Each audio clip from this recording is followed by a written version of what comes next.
Hi hello నమస్తే welcome to Vikram TV. నేను మీ anchor పప్పు. ఈ రోజు మనతోని స్పెషల్ గెస్ట్ చూడండి. ఆ గెస్ట్ ఎవరు కాదు, ప్రవీణ్ కుమార్ శర్మ గారు మనతో ఉన్నారు. అండ్ చాలా సందేహాలు ఉన్నాయండి. మన రాముడు అసలు దేవుడు అంటారు, కొంతమంది దేవుడు కాదని అంటారు. అసలు రాముడి గురించి కనుక్కోవాలని నాకు చాలా ఆతృతగా ఉంది. అండ్ మా వ్యూవర్స్ కూడా కొంతమంది అడగడం జరిగింది. ఇప్పుడు ప్రవీణ్ కుమార్ శర్మ గారిని అడిగి తెలుసుకొని ప్రయత్నిద్దాం. నమస్తే. నమస్కారం అండి. ఎలా ఉన్నారు శర్మ గారు? బాగుందండి. మీరు ఎలా ఉన్నారు? చాలా హ్యాపీగా ఉన్నాను. అంటే రాముడి గురించి చెప్పాలంటే కొంతమంది భద్రాచలం అంటారు, కొంతమంది శ్రీలంక అంటారు, చాలా కొన్ని ప్లేసెస్ చెప్తుంటారు. అసలు రాముడు అనేవారు మనిషి అంటే మానవ జన్మెత్తారు కానీ మానవుడే అంటారు, కొంతమంది దేవుడుగా కొలుస్తుంటారు.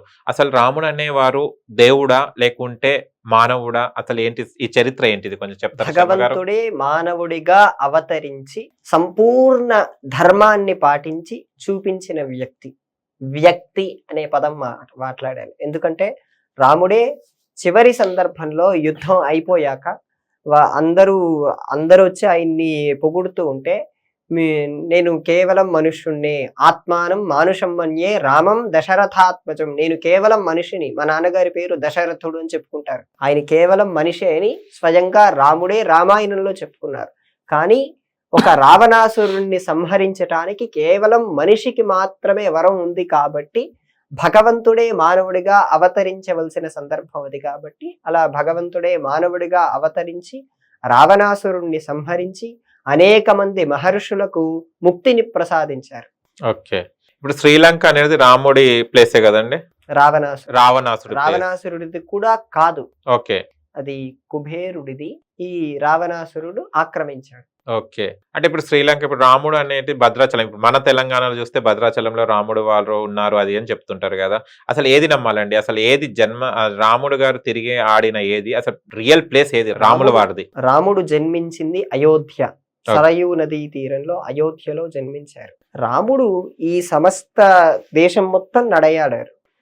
వారి వనవాసంలో ఉన్న సందర్భంలో ప్రతి ప్రదేశంలో నడుస్తూనే వారు పాదయాత్రలు చేస్తూ చివరికి ఈ కిష్కింద దగ్గర తను అమ్మవారిని, కిష్కింద దగ్గర హనుమంతుణ్ణి కలవటం, అక్కడే సుగ్రీవుణ్ణి కలుసుకోవటం, అక్కడి నుంచి సుగ్రీవుడు తన దగ్గర ఉండేటువంటి వానరుల్ని, అమ్మవారిని సీతాదేవిని వెతికించటం కోసం సమస్త వానరుల్ని ఈ విశ్వం మొత్తం ఈ భూమండలం మొత్తానికి పంపించారు.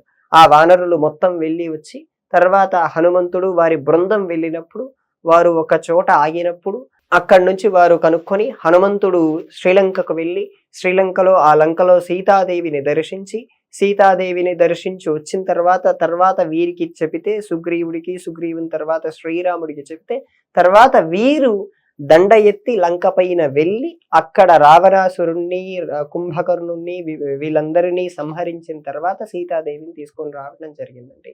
శ్రీరాముడు అయోధ్య దగ్గర నుంచి ఇదంతా మన తెలుగు రాష్ట్రాలు కానీ అటు కర్ణాటక కానీ ఇవన్నీ శ్రీరాముడు స్వయంగా నడిచి ఉన్న ప్రదేశం. ఓకే, ఇది మనకు ఎలా తెలిసింది స్వామి? రామాయణం ద్వారా తెలిసిందా? రామాయణం రచించడం వల్లనే తెలిసిందా? లేకుంటే ఇంతకుముందు ఎలా తెలిసేది ఒకవేళ రామాయణం లేకుంటే? వాల్మీకి మహర్షి రామాయణంని రాముడు ఉన్న చోటే ఉన్న కాలంలోనే రచింపబడింది. ఓకే, అది ఆయన వెళ్ళిపోయిన తర్వాత రచింపబడేది కాదు. ఎందుకంటే లవకుశులు శ్రీరాముడు ముందు గానం చేస్తారు. ఆయన ఖచ్చితంగా దానికి ఆథరైజేషన్ ఇచ్చినట్టు అర్థం. సో శ్రీరాముడి ముందే ఆయన గాథని ముందే లిఖించేశారు వాల్మీకి మహర్షి. ఓకే, అయోధ్యలో ఇప్పుడు మనం బలరాముడి మందిరం కట్టడం జరిగింది కదా. ఇప్పుడు బలరాముడి మందిరం కొంతమంది విమర్శిస్తున్నారు, అది కాదు ప్లేస్, వేరే ప్లేస్ ఉంది అని చెప్తున్నారు. అంటే వేరే ప్లేస్ అంటే కొంచెం అది రియల్ అయిన ప్లేస్ కాదు, వేరే దగ్గర ఉంది అని అంటున్నారు. ఆ ప్లేస్ వాళ్ళు చూపిస్తారా? చెప్తున్నారు. ఎందుకంటే శ్రీరామ తీర్థ క్షేత్ర ట్రస్ట్ చిన్నది కాదు. దాంట్లో అనేక మంది సాధువులు ఎంతో మంది ఉన్నారు. అది ఈ రోజుది కాదు, ఆ ట్రస్ట్ది కూడా. దాని గురించి పోరాడుతున్నటువంటి వ్యక్తులు కూడా అక్కడ ఆ మసీదు అక్కడ కట్టబడి ఉందని కాబట్టే కదా జన్మస్థలం అదని. అంతకంటే ముందే విక్రమాదిత్యుడని రాజు ఉండేవారు. మీరు భేతాల కథల్లో కూడా వినే ఉంటారు. ఆయనకి ఉజ్జయిని అని ఒక రాజ్యం ఉండేది, ఇప్పటికీ అది మధ్యప్రదేశ్ లో ఉంది. ఆయన మొట్టమొదటిగా ఆలయాన్ని కట్టించారు లవకుశుల తర్వాత. కలియుగంలో ఆయన ఆలయాన్ని కట్టించారు. ఆ ఆలయాన్నే కూల్చేసి బాబ్రీ అక్కడ మసీదును నిర్మించారు, సరిగ్గా అదే ప్రదేశంలోనే. ఇప్పుడు కోర్టు ఆర్డర్తో అక్కడ సరి అయిన ప్రదేశంలోనే ఆలయాన్ని నిర్మించారు. దీనికోసం 1000 పేజీల కోర్టు కూడా, దానికి సంబంధించిన డాక్యుమెంటేషన్ కూడా ఉంది. వాళ్ళు కాదు అన్నప్పుడు కోర్టు చెప్పింది కూడా కాదు అనాలి వాళ్ళప్పుడు. ఓకే.